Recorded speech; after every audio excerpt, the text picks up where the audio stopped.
bila bermain secara pressing yang agak agresif ni, dia mesti akan ada foul yang dilakukan.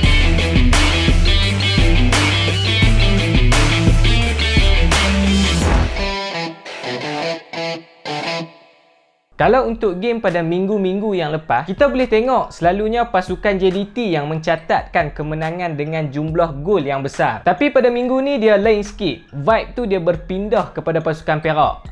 Mungkin mereka belajar pada JDT dalam game yang lepas kot. Hampa jangan terkejut pula kalau tiba-tiba minggu depan Selangor yang menang dengan jaringan yang banyak pula kan. Nasib baiklah pengurusan Perak ni masih memberi kepercayaan kepada Mehmet. Kalau kena macam Satya Nadin tu, aku rasa tak merasa Perak menang 5-1 game hari tu. Okey, sebelum game bagi pasukan Perak, Coach Mehmet ada bagi tahu yang mana dia menjangkakan aksi yang agak sukar pada malam tu disebabkan atas faktor padang yang agak lembap dan agak basah. Biasalah Malaysia kot, hujung-hujung tahun ni hujan lah, nak apa lagi kan. Dan sudah semestinya lah dia akan cuba sehabis baik untuk bawa pasukan Perak ni layak secara automatik ke Piala AFC pada tahun depan. Dan bagi pasukan Felda United pula, Coach Nizam mengharapkan anak-anak buah dia ni mengekalkan semangat dan corak permainan yang sama yang mereka tampilkan pada minggu lepas waktu berdepan dengan Pahang ke minggu ni untuk berdepan dengan Perak. Dan sudah semestinya lah bagi pasukan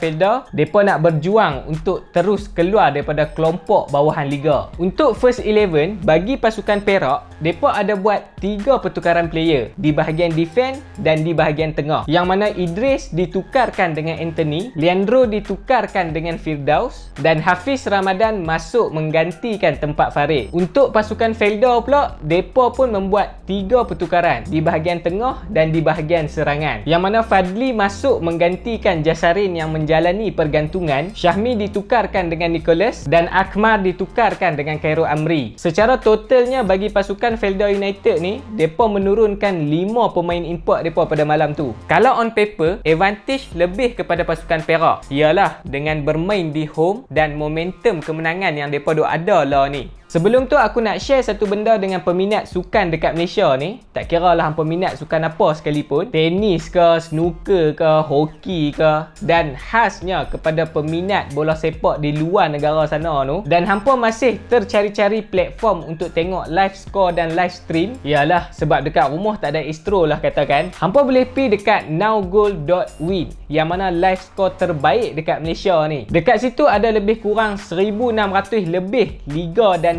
cup yang hampa boleh saksikan. Dan yang paling penting, dia free. Inilah yang orang suka ni. Hampa boleh pergi tengok dekat PC ataupun hampa boleh download apps dia dekat Play Store ataupun App Store. Aku ada tinggalkan link dia dekat description. So lepas hampa tengok video ni, hampa bolehlah pergi usah-usah game yang ada dekat situ.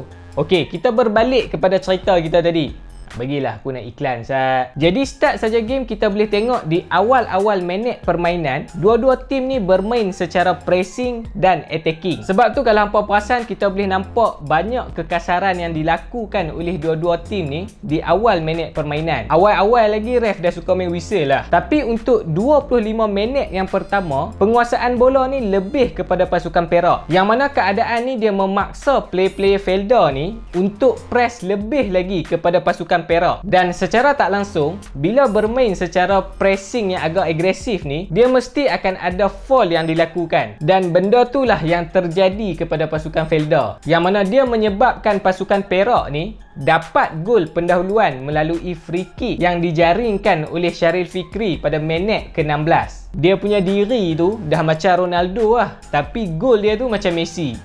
Dua-dua dia buat. Tapi kalau hampa perasan, start minit ke-25, Felda dah mula kontrol game balik. Dan depa pula memaksa player Perak ni bermain secara defensif. Jujur aku cakap, waktu ni aku rasa macam tak lama lagi, saat lagi Felda dapat lah tu gol penyamaan. Tapi pasukan Felda ni, depa mempunyai satu masalah dalam game tu, yang mana depa tak dapat nak buat final pass kepada striker. Sebab tu kita boleh nampak, walaupun pasukan Felda ni control game, control ball possession, tapi jarang sekali striker depa ni boleh buat percubaan tepat ke pintu gol. Dan pada masa yang sama juga, kredit perlu diberikan kepada player-player Perak, terutama sekali bahagian defense. Walaupun depa bermain secara counter attack pada waktu ni, tapi kalau depa hilang saja bola, transisi pertukaran daripada attacking ke defending tu, kita boleh tengok memang laju. Yang itulah yang menyukarkan lagi player Felda ni untuk cari gol. Untuk second half, walaupun pasukan Felda ni masih ketinggalan 1-0, depa masih mengekalkan tempo dan corak permainan yang sama, yang mana depa control ball, control game dan memaksa pasukan Perak ni bermain secara counter attack bila ada ruang dan peluang. Tapi dalam masa yang sama, aku pujilah moral team The Fighters ni. Walaupun depa ni dah ketinggalan 3-0 dah, tapi gameplay dan semangat juang depa tu memang kita boleh nampak sikit pun tak goyang. Sampailah depa dapat sebiji gol untuk depa bawa balik ke jengka. Tapi sayangnya, bila depa ni terlalu agresif untuk menyerang, benda tu yang membuatkan depa ni longgar di bahagian defense. Yalah, bila fullback pun dah naik ke atas,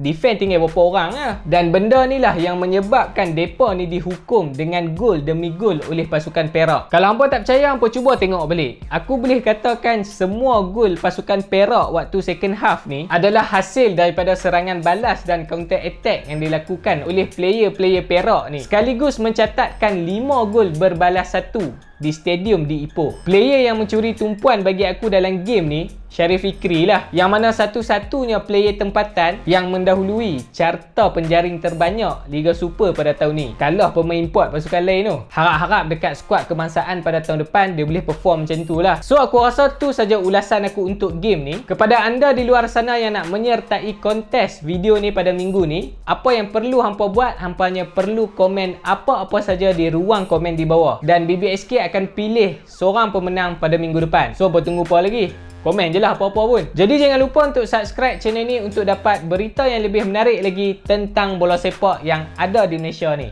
Dan kita jumpa lagi pada video yang akan datang.